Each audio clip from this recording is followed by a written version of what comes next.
The question is, how do you differentiate the utility of behavioral / psychotherapeutic treatments for conditions like depression versus medical treatments?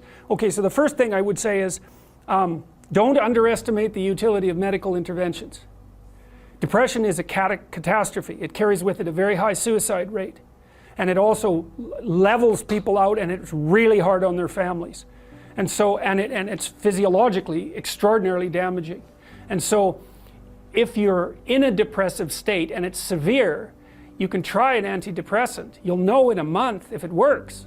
If it works, well, maybe it'll help you get your life together. Like we could say, well, maybe you're depressed because your life isn't very well together. Could be. Sometimes people are depressed, their life is just, it isn't fine, because no one's life is fine. Everyone's life is a tragedy. But sometimes people have their lives in order as much as you could expect anyone to have. They have friends, they have an intimate relationship, they have a career that they like, you know, they're qualified, industrious people working hard on what they're doing and really playing a minimum number of games with themselves, and they're terribly depressed. Antidepressant, man, sometimes that will just fix it. And so hooray, like you're a biological entity. If there's something out there that can help you strengthen yourself so that you can prevail, great. And you know, people, you hear everyone takes antidepressants, you know, everyone's taking them. It's like no one takes those bloody things without serious consideration. Half the time I spend with my clients who are depressed is often the 2 years long attempt to get them to tentatively try an antidepressant, because they're so guilty that they're relying on an external crutch to sort out their lives that they can't even tolerate it. But you know, I say, well look, man, what if you had diabetes? You're not going to take your insulin? It's like you got stressed, you blew out at your weakest point. That's what happens when you get stressed. If there's something out there that might help you, it's like, try it, for God's sake. You'll know in a month, and you just stop if it doesn't work. Now, having said that, you want to do a multidimensional analysis. It's like, well, do you have any friends? Do you have an intimate relationship, or are you pursuing one? Do you have a reasonable career? Are you as educated as you are intelligent? Do you have something useful to do with your time outside of work? Do you have a drug or alcohol problem? Are there other behavioral issues like sleep dysregulation and lack of eating that are contributing to the pathology? You want to differentiate all of that, and wherever you can make a behavioral intervention, so much the better. But sometimes too, you're dealing with people whose lives are so wrecked that they don't even know where to start. They're different than the ones who have everything in order, say. And you say, well, try this, man, maybe you won't cut your throat in the next month, because if you're dead, it's going to be hard to work with you. And so medical interventions, anything. If you're sick, you do what is necessary to get better, and you leave your pride behind if you have to. And that says nothing about the utility of the behavioral interventions. You want to hit the problem with everything you have at your disposal. But some antidepressants, especially for people whose lives are together and who are depressed, antidepressants can be absolutely miraculous. So, you know, when you hear about the clinical evidence in their favor being iffy, and that's partly because the diagnosis of depression isn't very well formulated. It's very different to have a terrible life than to be depressed. And antidepressants can only help you so much if you have a terrible life. So, yeah. You want to stay inside this little map because it's working. You want to get from point A to point B, and this is good. This indicates that you are moving forward. That's the first thing it indicates. And the second thing it indicates, which is even more important, and you'll never hear this from behavioral psychologists, is that your map is correct. So every time you move a little bit forward and something that you want happens, it says, oh, the game I'm playing is the right game. And so not only does the reward indicate progress, it indicates that the frame within which progress is being calculated is the right frame. And that's good, because it's the frame that makes things irrelevant. And you want them to stay irrelevant. So if you don't move forward and you start to question the frame, that's way worse than merely not moving forward. You get a bad exam grade. What do you think? What the hell am I doing in university anyways?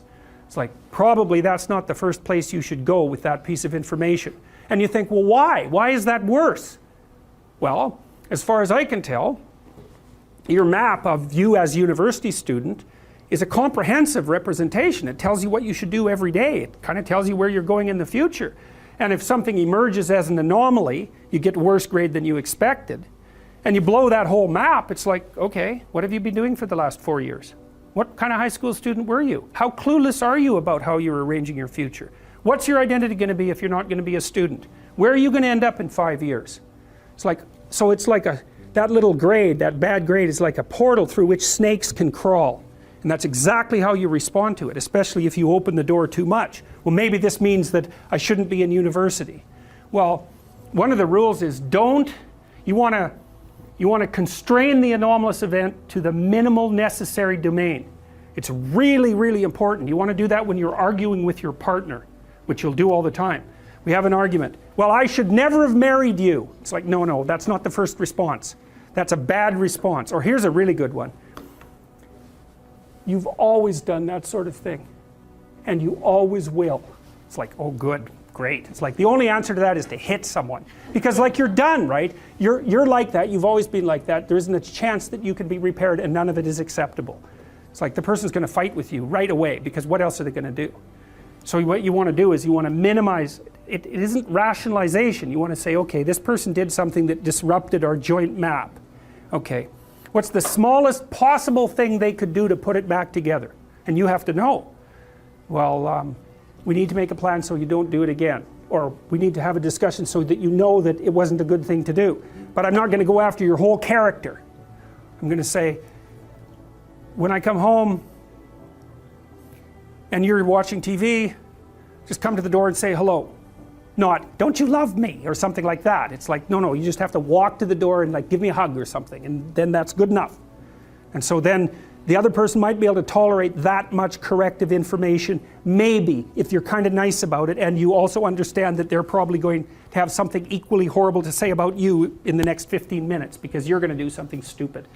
So you don't want to open the door so that every possible snake comes crawling through, because that's a pathway to depression. And you actually see that happening in depressed people, is that every small event produces a cascade through their entire value system, and they end up saying, well, that's just another reason that I should jump off a bridge. And they really see it that way.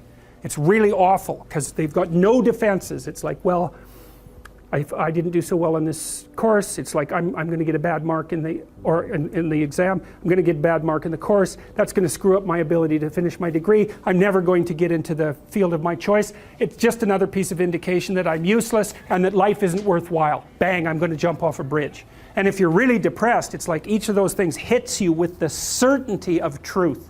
It's really not good.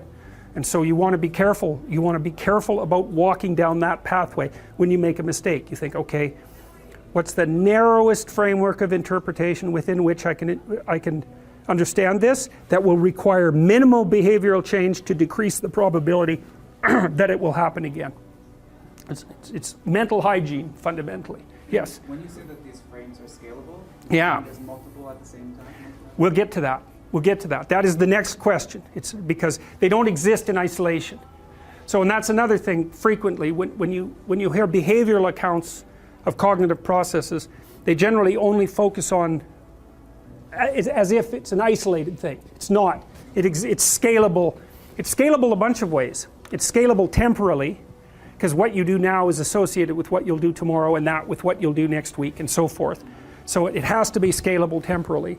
And it's also scalable socially, right? So it has an effect on you, that has an effect on your family, that has an effect on the community, and so forth. And so you don't want to it's very difficult to think through the effect of your action on all those scaling levels simultaneously, but you have mechanisms that allow you to do that. And see, I think that the sense of, let's assume that you're not lying to yourself constantly, so your head isn't full of chaos and garbage, and you have reasonable relationships with people in the world. I think that, and this is leaping way ahead, I think that your sense of meaningful engagement with what you're doing is the psychophysiological marker that you're acting in a way that takes all of the stacked representations into account simultaneously. Because you're trying to figure out where you are. And you might think, well, that means where I am in this room. But look, this room is not a simple thing, right? It's nested. It's a subset of the university. That's a subset of society. It's a subset of your life. The room is a complicated thing. And you need to figure out where you should be in the room. And you can't do that surely with perception, because all you see is me and some of the wall, right? You got this little narrow portal, and so you can't really rely on your perceptions to orient you. But you do orient yourself, and I think what you do is it's engagement. It's like, does this seem meaningful and deep and engaging? Yes. Then it's an indication that it's serving multiple masters simultaneously. So maybe both socially and also temporally. And so I think the sense of meaning is actually an instinct that orients people in time and space. It's not an epiphenomena. It's the most fundamental form of perception. And that's the only optimistic thought that I've ever been able to derive from psychology, is that actually could be true. It could be that the sense of meaning is an orienting reflex. And that would be wonderful if it was true, because it would make it real, and it's one of the devastating elements of nihilism is something like, well, who the hell cares what you're doing? What difference is it going to make in a million years? It's like your sense of meaning is just an illusion. You're a limited creature in a limited place, and nothing you do really matters. It's like, that's a powerful argument, especially if you're an objective materialist and a reductionist. It's a killer argument, but it looks to me like it's wrong. It's actually wrong, because meaning looks to me like it's an actual phenomenon. It does say that you're positioned properly between chaos and order, or something like that. It's real. So we'll see. We're going to develop that argument, because if it's real, you want to know that, because it gives you something to stand on. Maybe it's as real as pain, but it's not pain. It's something positive, and you need something positive that you can rely on. All right, and the psychoanalysts, I think, err too much on the side of the subject. They tend to think that too much of you is inside of you, and too little of you is outside of you. And part of the reason I believe that is because of my clinical experience. I love the psychoanalysts, man. They're brilliant, they're deep. They grapple with real problems, like with the problems. When people have real problems, and I mean profound problems, they're really profound moral problems. They're problems of good and evil, really. There are things going on in their family that are so terrible that they're sometimes fatal. Lie upon lie upon lie upon lie for decades and decades and decades. It's awful.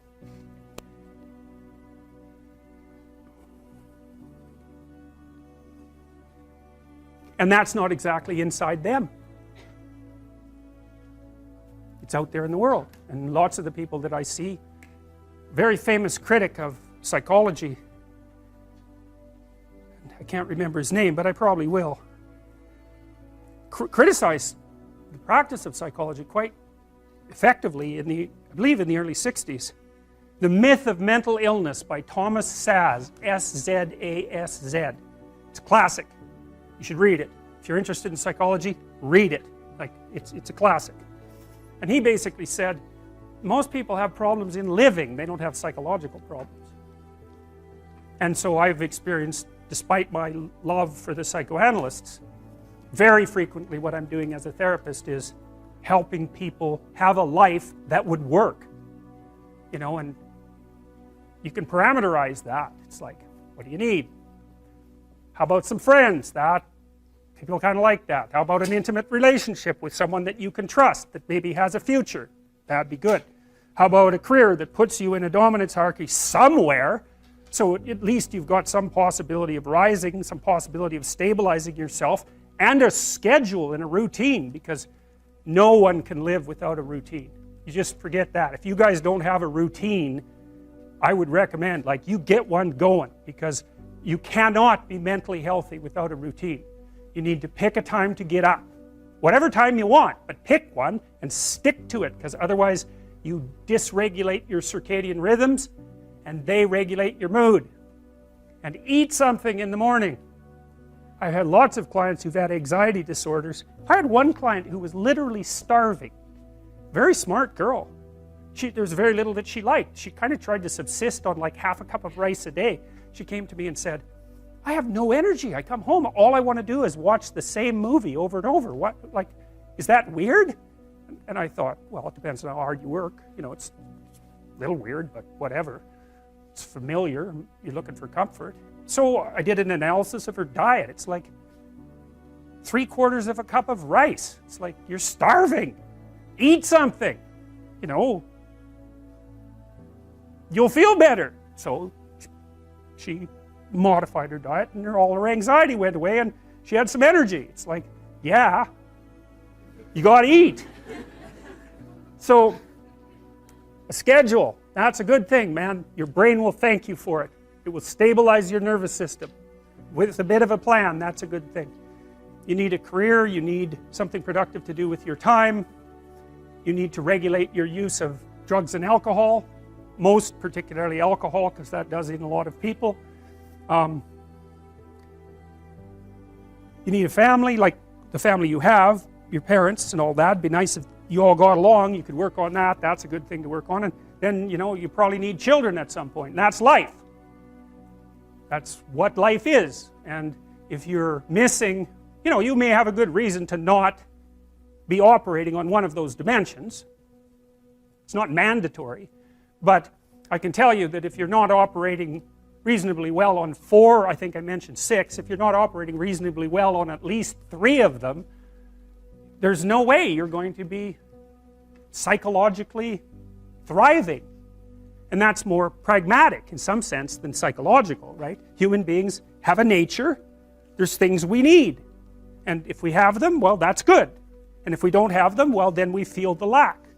And so behaviorists, behavioral psychologists concentrate a lot more on that sort of thing. You know, it's practical. It's like strategizing. Make a career plan. Figure out how to negotiate, because that's bloody important. Figure out how to say what you need. Figure out how to tell the truth to people. Figure out how to listen to your partner in particular, because if you listen to them, they will actually tell you what they want, and sometimes you can give it to them and maybe they'll return the favor. And if you practice that for like 15 years, well, then maybe you're constantly giving each other what you want. Well, hooray, that would be good. And then there's 2 of you under most circumstances, and it's better to have 2 brains than 1, because people think differently because of their temperament mostly. And so the negotiation is where the wisdom arises, and it's part of the transformation, the psychological transformation that's attendant on an intimate relationship, and one of the fundamental purposes of a long-term intimate relationship. So we're starting to be able to put the traits, to sort of nail the traits down to their underlying biology. And with regards to neuroticism, well, if you're high in neuroticism, you're more sensitive to anxiety, and that's regulated at least in part by the hippocampus and generated in part by the amygdala. There's another part of the brain called the periaqueductal gray that seems to be associated with the experience of pain, and pain is quite a complex phenomena. Depression is pain-like, grief is pain-like, social isolation is pain-like, disappointment is pain-like. There's anxiety components to that too. And so neuroticism seems to be something like threshold for activation in those negative emotion systems. So if you're higher in neuroticism, 1 unit of uncertainty might produce, let's say, 3 units of psychophysiological response, whereas if you're lower in neuroticism, 1 unit of uncertainty might produce 1 unit of psychophysiological response.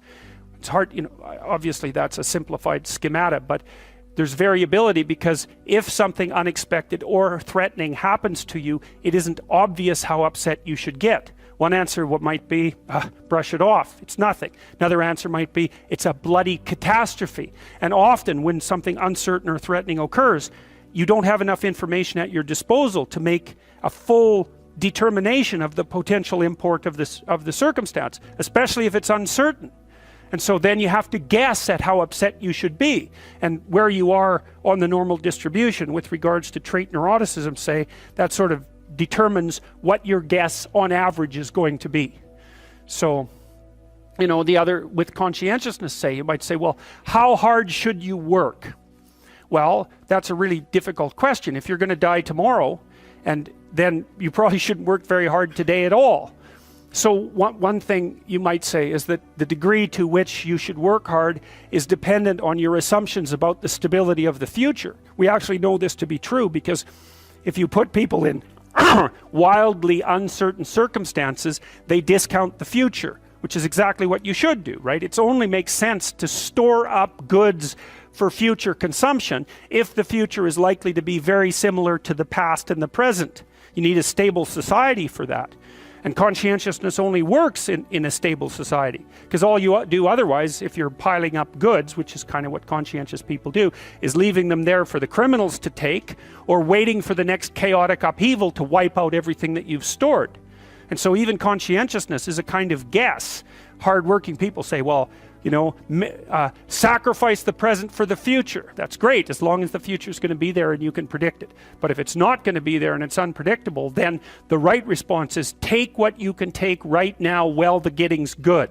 Now, you know, obviously there are troubles with that too, and I'm speaking, you know, I'm offering rough rules of thumb, but I'm trying to provide you with some indication of how and why these difference in value structures exist, because they're applicable in different environments. You know, sometimes in a dangerous social environment, it's not obvious that being an extroverted person is a good idea, because extroverted people, they stand out, especially if they're extroverted and creative, right? Because not only are they noisy and dominant and assertive, they're also colorful and flamboyant and provocative. What happens to people is that as they move towards zero, positive feedback loops get set up so they're more likely to hit zero. And as they move away from zero, positive feedback loops get set up so that they're increasingly more likely to move away from zero. So here's an example. Let's say you're not doing too bad, so maybe you're in the middle of the normal distribution, then you lose your job.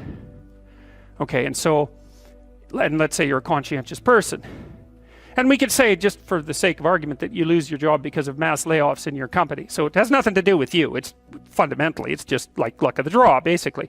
But then what happens to you? Well, if you're conscientious, you're gonna go after yourself pretty hard. So you're gonna, and especially if you're also high in neuroticism, it's gonna depress you to lose your job. And maybe you're in a situation where you just, for one reason or another, you don't have that many other opportunities. Now, maybe you should have looked for them, but maybe you're in a depressed strata of the economy, or you're geographically located somewhere that makes moving difficult, or so on and so forth, you know. So, but you lose your job, and then you start to get depressed because of that. Well, then as you start to get depressed, you know, it decreases the probability that you're going to look for a job, but it also maybe starts to put stress on your family, and it also starts to decrease the probability that you're going to engage in positive social interaction. So now not only are you unemployed and suffering from economic stress, but your marriage is starting to suffer, and you're starting to isolate yourself from your friends. And then of course, as your marriage suffers and the stress builds up, then that's going to make you more depressed, and that's going to keep you even farther away from your friends, and that's going to decrease the likelihood that you're going to have enough positive emotion and enthusiasm to look for another job. And then, you know, maybe you want to add a bit of a drinking problem to that just for fun, and you can see that you can get a spiral going that's just taking you down, right? And it's all sorts of things, because lots of times people conceptualize, let's say, you know, you're an unemployed guy and you go to counseling and you get a diagnosis of depression. And the thing about a diagnosis of depression, it's sort of like the assumption is there's something gone wrong with your psychological structure. It's like if you're unemployed and you're depressed, it isn't obvious at all that the problem is in your head. You know what I mean? It isn't even obvious that it's a psychological problem. It's just a problem, and problems can take you out. And so you know, if you're unemployed and you're under economic stress, and your marriage is starting to shake, and you're isolating yourself from your friends, and you're less likely to be motivated to go look for a job, you can sort of think about that as a depressive spiral, but you can also think of it as a conspiracy, in some sense, of external forces that are auguring you into the ground. And we don't tend to conceptualize psychological disorders that way, but we should, because lots of times when people are suffering from something that you could describe in psychological terminology, and depression is a very good example of that, it isn't obvious that there's something wrong with them psychologically. Often they just are in trouble. And there isn't a category in psychological diagnosis for client in serious trouble. But my experience has been almost without exception that the people that come to see me because something's gone wrong with their life, not because they have a psychological problem. Now you could say, well, their psychological inadequacies, such as they might be, are interfering with their ability to recover, or maybe even served as precursors to increase the probability of the catastrophe. And so a well-functioning personality has all the micro routines in place. That's actually something that you help people with if you're a behavioral therapist, because one of the things you assume if you're a behavioral therapist is that sometimes the reason people aren't doing things is because they don't know how. Sometimes maybe the person's depressed but potentially high functioning. They got all the damn micro routines. They're well socialized. They're just dormant. You got to get them awake again and implementing them. But sometimes you get someone in your practice, say, who's just been neglected like you cannot believe, right? The parents never paid any attention to them, or maybe just punished them every time they did something good. That's really fun. And then, they didn't make friends, and so they're really, really vague and poorly articulated. And so then what you do is you work at the bottom of the micro routines and get them to practice building up all these little attributes that they didn't build up. And one of the things you can think about in terms of character development is, so now maybe you understand something about your own personality. You might say, well, what could you do to improve your personality? And the answer is develop some of the micro routines on the other side of the personality distribution. So if you're disagreeable as hell, maybe you could start learning how to do nice things for people. And that actually works, by the way. So if you take disagreeable people who are depressed and you get them doing nice things for other people, their depression tends to lift. But then by the same token, if you're agreeable, then you should practice doing some things for yourself and being more tough-minded in your negotiations. And so you can sort of place yourself on the personality trait distribution. You're extroverted. It's like, okay, man, learn to spend some time with yourself, right? You're low in openness. Well, try reading a book that's outside of your sphere of interest now and then. If you're conscientious, well, you should probably learn how to relax occasionally, and so forth. So I think partly what you're doing as you're developing your personality is not moving the mean much, the average, where you're located, but you're extending the standard deviation so that you're a bigger bag of tricks than you were before. And I think you can practice that consciously. It's like, you're hyper orderly. It's, well, get a dog, Dogs are messy, horrible things, It's just what you need if you're hyper orderly, because they're going to leave hair everywhere and force you to live with it. And so, okay, so this is sort of you, right? This is your personality. It's this collection of subroutines that you've turned into a hierarchy, and then there's something at the top of it, and that's a big question. Like, what the hell should be at the top of the hierarchy? Because that's the ultimate question of unity. And the clinicians would say, well, it's the self-actualized person, or it's the self, or something like that. That's the implicit and perhaps explicit ideal that you're aiming for. And you might say, well, does such a thing exist? And I would say, well, do you admire people? Because that's your answer, right? Do you despise people? Well, you like some people and you don't like others. You respect some people, you don't respect others.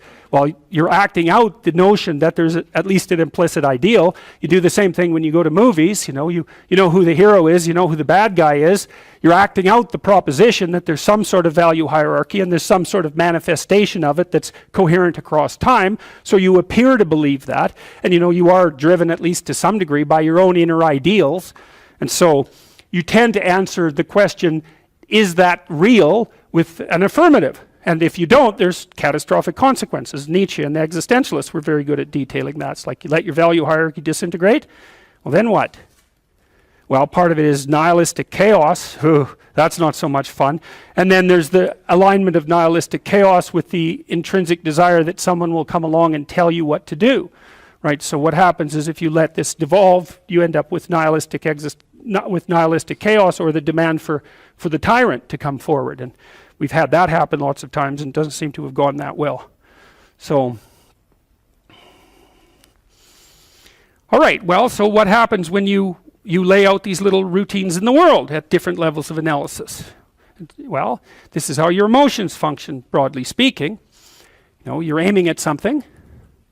And this is an oversimplification, which is why I want to show you this, right? When I show you this, assume that it's made out of that, right? It's just a schematic oversimplification, because even if, let's say that I'm trying to do something as simple as walking towards the door, I mean, that the action of walking towards the door is predicated on the existence of all the subroutines that enable me to propel my body across time and space, and like that took a lot of internal organization to get that right.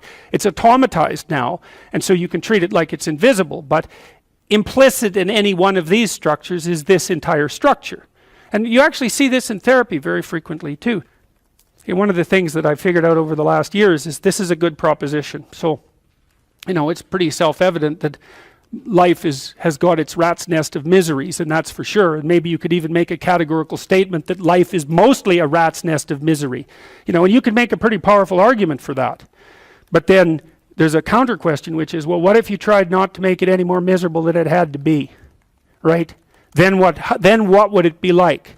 And my suspicions is that a lot of that misery, I would suspect that most of that misery would go away, because it's the unnecessary misery that really brings you down. It's like, well, if someone has cancer, it's like, that sucks. But it's not like you can say, if only we had done this differently, then that wouldn't have happened.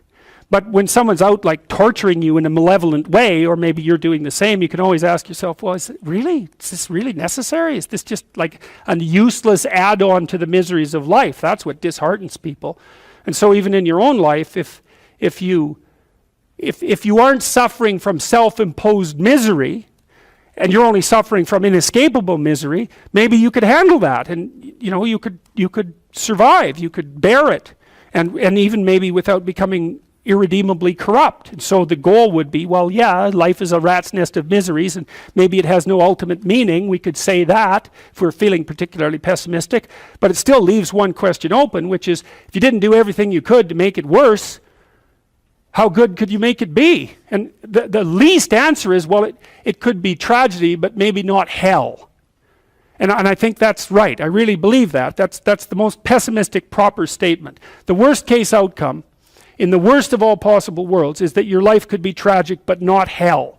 And that's a lot better than hell, right? And you think, I could give you an example of the difference. You're at your mother's deathbed. Well, that's tragedy. Here's another scenario. You're at your mother's deathbed, and you and all your idiot siblings are arguing. Well, that's the difference between tragedy and hell. And you might be able to tolerate the first circumstance, and maybe it would even bring you closer together with your family members. The second one, no one can bear that. You walk away from a situation like that sick of yourself and sick of everything else too. And it's often the case that tragic circumstances bring out the dragons, because the stress is high, and all those things that people haven't dealt with, they don't have the energy to repress, and all the bitterness comes pouring forward. It's like, seriously, man. So that's actually it's a rough lesson, but it's a good hallmark for figuring out whether or not you've got yourself adjusted properly, and in relationship to your siblings. It's like, if you were all gathered around the bed of someone close who was dying, could you manage it? And if the answer is no, it's like, well, put your life together, because it's going to happen. And you should be the person who's there that can do it, and do it properly. And then maybe you'd find that it isn't the sort of thing that will undermine your faith in life itself. And I've seen both of those situations, ugly situations, murderously ugly situations. And then they're opposite, where people have had terrible things happen to them as a family, and they pull together and they rebuild their damn ship and they sail away. And so that seems to me to be a lot better. That makes you Noah when the flood comes, right? Well, okay, so the same thing. The question emerges, well, who are you? Well, you could say, you're this plan. That's how people usually identify. Maybe they have no plan at all, and they're just in chaos, right? That's like being in the belly of the beast. They're nihilistic in chaos. They have no plan. They're just chaos itself, and that's a very dreadful situation for people to be in. Or maybe they conjure together a plan. That's their identity. It's kind of fragile, and they're holding on to that with everything they've got. It's their little stick of wood that they're floating in the ocean, clinging to. And so they're identifying really hard with that plan. That's what happens when you're an ideologue, is that you're identifying really hard with that plan. The problem is something comes up to confront it. Well, how do you act? Well, you can't let go of the plan, because you drown. Then you cling to it rigidly. Well, that's no good, because then you can't learn anything. And then if that's you're a totalitarian, you're not going to learn anything. You're going to end up in something that's close enough to hell so that you won't know the difference, and you might drag everyone along with you. And that's happened plenty of times, right? It's the whole story of the 20th century. It happened over and over and over. And it happens in people's states. It happens in their business organizations. It happens in their cities. It happens in their provinces. It happens in their states, and it happens in their psyches, all at the same time. You can't blame the manifestation of that sort of thing on any of those one levels. It happens when a society goes down that way, it goes down everywhere at the same time. It's not the totalitarians at the top and all the happy people striving to be free at the bottom. It's not that at all. It's totalitarianism at every single level of the hierarchy, including the psychological. And so you don't want to be the thing, you don't want to be in chaos, that's for sure, but you don't want to be the thing that clings so desperately to the raft that you can't let go when someone comes to rescue you, right? You don't want to be that. So then you think, well, exactly what are you? You're not the chaos, you're not the plan. Maybe you're the thing that confronts the obstacle. And I would say that's the categorical lesson of psychology insofar as it has to do with personal transformation. Because that's what you always teach people in psychotherapy. I don't care what sort of psychotherapist you are. You're always teaching them the same thing. You're the thing that can, you're not the plan. You're the thing that can confront the obstacle to the plan.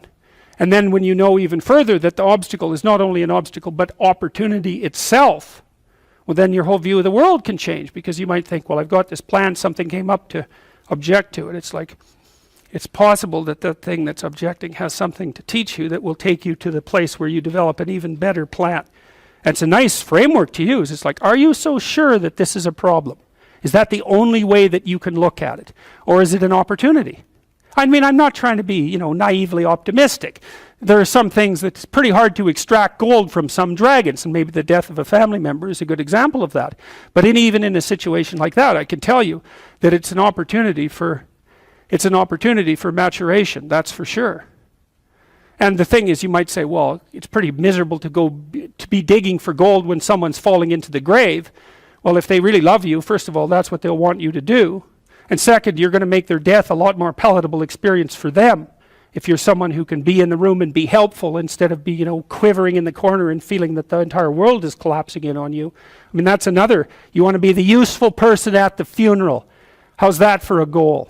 That's a good goal, man. You know that you've got yourself together in a situation like that because you're going to be at them. And maybe you want to be the person on whose shoulder people cry. That'd be a good goal. And it's kind of, I don't like being naively optimistic, so when I tell you to get your life together, I'm not going to say roses and sunshine. It's like, that's pablum for fools. But it really is something to be the reliable person at a funeral. There's this idea in Jungian psychology called the circumambulation. And Jung had this idea that you had a potential future self, which would be in potential everything that you could be. And that it manifests itself moment to moment in your present life by making you interested in things. And the things that you're interested in are the things that would guide you along the path that would lead you to maximal development. Now, it sounds like a metaphysical idea or a mystical idea even, but it's not. It's not. It's a really profoundly biological idea. The idea is something like, well, you're set up so that you're automatically interested in those things that would fully expand you as a well-adapted creature. Well, there's nothing radical about that idea. What else could possibly be the case? Unless there's something fundamentally flawed about you, that is what the situation would be. It's kind of interesting to think about how that would be manifest moment to moment, but the idea is something like, well, your interest is captured by those things that lead you down the path of development. Well, that better be the case. Okay, so that's fine. And so there's some utility in pursuing those things that you're interested in. That's the call to adventure, let's say. And the call to adventure takes you all sorts of places. Now, the problem with the call to adventure is, like, what the hell do you know? You might be interested in things that are kind of warped and bent. And often it's the case that when new parts of people manifest themselves and grip their interests, say, they do it very badly and shoddily. And so you stumble around like an idiot when you try to do something new. That's why the fool is the precursor to the savior from the symbolic perspectives, because you have to be a fool before you can be a master. And if you're not willing to be a fool, then you can't be a master. So you're going to, it's an error-ridden process. And that's also laid out in the Old Testament stories, because the first thing that happens to all these patriarchal figures when God kicks them out of their father's house when they're like 84 is that they run into all sorts of trouble, and some of it's social, and some of it's natural, and some of it's a consequence of their own moral inadequacy. So they're fools. But the thing that's so interesting is that despite the fact that they're fools, they're still supposed to go on the adventure, and that they're capable of learning enough as a consequence of moving forward on the adventure so that they straighten themselves out across time. And so it's something like this. So this circumambulation that Jung talked about was this continual, we'll return to this continual circling in some sense of who you could be. You might notice, for example, that there are themes in your life. You know, when you go back across your experiences, you see you kind of have your typical experience that sort of repeats itself. And there might be variation on it, like a musical theme, but it's like you're circling yourself and getting closer to yourself as you move across time. That's the circumambulation. Now, you remember that for a sec, because we'll go back to it. Okay, so imagine that something glimmers before you. It's an interest that's dawning, and you decide, well, first of all, you're paralyzed. You think, well, how do I know if I should pursue that? It's probably a stupid idea. And the proper response to that is, you're right, it probably is a stupid idea, because almost all ideas are stupid. And so the probability that as you move forward on your adventure that you're going to get it right the first time is zero. It's just not going to happen. And so then you might think, well, maybe I'll just wait around until I get the right idea, and which people do, right? So they're like 40-year-old, 13-year-olds, which is not a good idea. And so they wait around until it's waiting for Godot, until they finally got it right. But the problem is you're too stupid to know when you've got it right. So waiting around isn't going to help, because even if the perfect opportunity manifested itself to you in your incomplete form, the probability that you would recognize it as the perfect opportunity is zero. You might even think it's the worst possible idea that you've ever heard of anywhere. Highly likely. Highly likely. So you have, there's, Nietzsche called that a will to stupidity, which I really liked. So, because he thought of stupidity as being, you know, you have to take it into account fundamentally and work with it. And so you can take these tentative steps on your pathway to destiny, and you can assume that you're going to do it badly. And that's really useful, because you don't have to beat yourself up. It's pretty easy to do it badly. But the thing is, it's way better to do it badly than not to do it at all. And that's the continual message that echoes through these historical stories in Genesis. It's like, these are flawed people. They should have got the hell out of their house way before they did. And they go out and they stumble around in tyranny and famine and self-betrayal and violence. But it's a hell of a lot better than just rotting away at home. And that's great. So that's good. And so why is that? Well, okay, so you start your path and you think that you're heading, you know, towards your star. And so you go in that direction. And then, because you're here, the world looks a particular way, but then when you move here, the world looks different, and you're different as a consequence of having made that voyage. And so what that means is that now that thing that glimmers in front of you is going to have shifted its location, because you weren't very good at specifying it to begin with, and now that you're a little sharper and more focused than you were, it's going to reveal itself with more accuracy to you.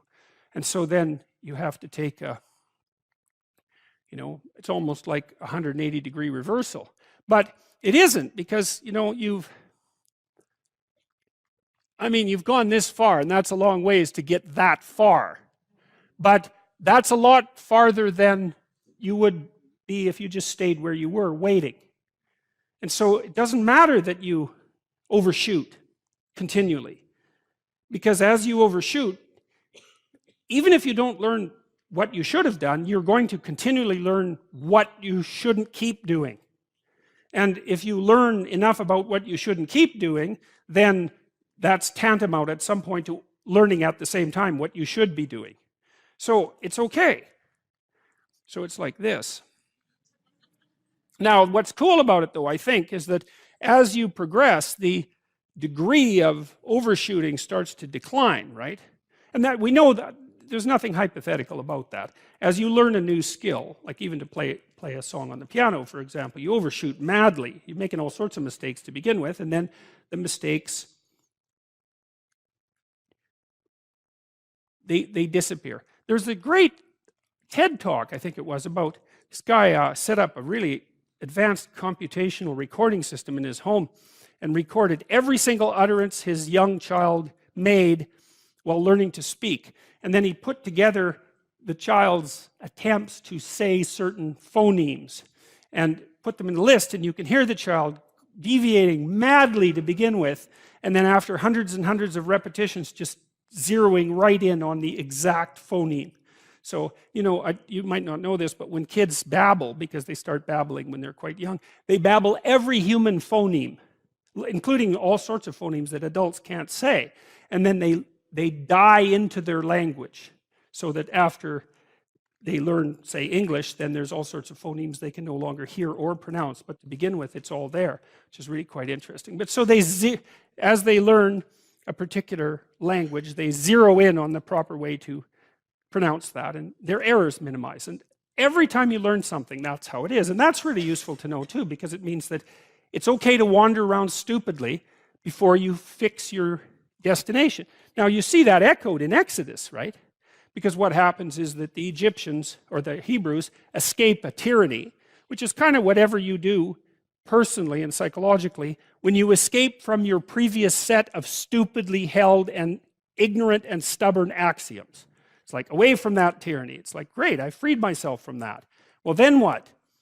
Well, you think, well, now I'm on the way. It's, no, you're not. Now you're in the desert, where you wander around stupidly, you know, and worship the wrong things until you finally organize yourself morally again and head in the proper direction. So that's worth knowing too, because you think, well, I got rid of a lot of things, baggage, excess baggage that I didn't need in my life, and now everything's okay. It's like, no, it's not. You've got rid of a whole set of scaffolds that were keeping you in place, even though they were pathological. And now you have nothing, and nothing actually turns out to be better than something pathological, but you're still stuck with the problem of nothing. And that's, well, that's exactly why Exodus is structured the way that it is. It's that you escape from a tyranny. It's, hooray, we're no longer slaves. Yeah, well, now you're nihilistic and lost. It's not necessarily an improvement. But it is see, it's also useful to know that, because you can also be deluded into the idea that, imagine that you're trying to become enlightened, which might mean to turn all those parts of you on that could be turned on. You think, well, that's just a linear pathway uphill. You know, it's just from one success to another. No, it's not. It's like, here you are, and you're not doing too badly, and the first step is a complete bloody catastrophe. It's worse. And then maybe you can pull yourself together, and you hit a new plateau, and then that crumbles and shakes, and bang, it's worse again. And so, because part of the reason that people don't become enlightened is because it's punctuated by intermittent deserts, essentially, by intermittent catastrophes. And if you don't know that, well, then you're basically screwed, because you go ahead on your movement forward and you collapse, and you think, well, that didn't work, I collapsed. It's like, no, that's par for the course. It's not indication that you failed, it's just indication that it's really hard. And that when you learn something, you also unlearn something. And the thing you unlearned is probably useful, and unlearning it actually is painful. You know, let's say if you have to get out of a bad relationship. It's like there isn't any relationship that's 100% bad. And so when you jump out of it, well, maybe you're in better shape, but you're still lonesome and disoriented, and you don't know what your past was, and you don't know what your present is, and you don't know what your future is. That's why people stay with the devil they know, instead of, you know, looking for the devil they don't know. So anyways, the fact that you're full of faults doesn't mean you have to stop. And thank God for that. That's a really useful thing. And the fact that you're full of faults doesn't mean that you can't learn. And so you can posit an ideal, and you're going to be wrong about it, but it doesn't matter, because what you're right about is positing the ideal and moving towards it. If the actual ideal isn't conceptualized perfectly, well, first, surprise, surprise, because like, what are you going to do that's perfect? So it doesn't matter that it's imperfect. It just matters that you do it and that you move forward. So that's really positive news as far as I'm concerned, because you can actually do that, right? You can do it badly. Anyone can do that. So that's useful. Okay, so like if you were an efficient person, you would have just done that. But you're not. But who cares? You know, you still end up in the same place. And maybe the trip is even more interesting. Who knows? Probably too interesting.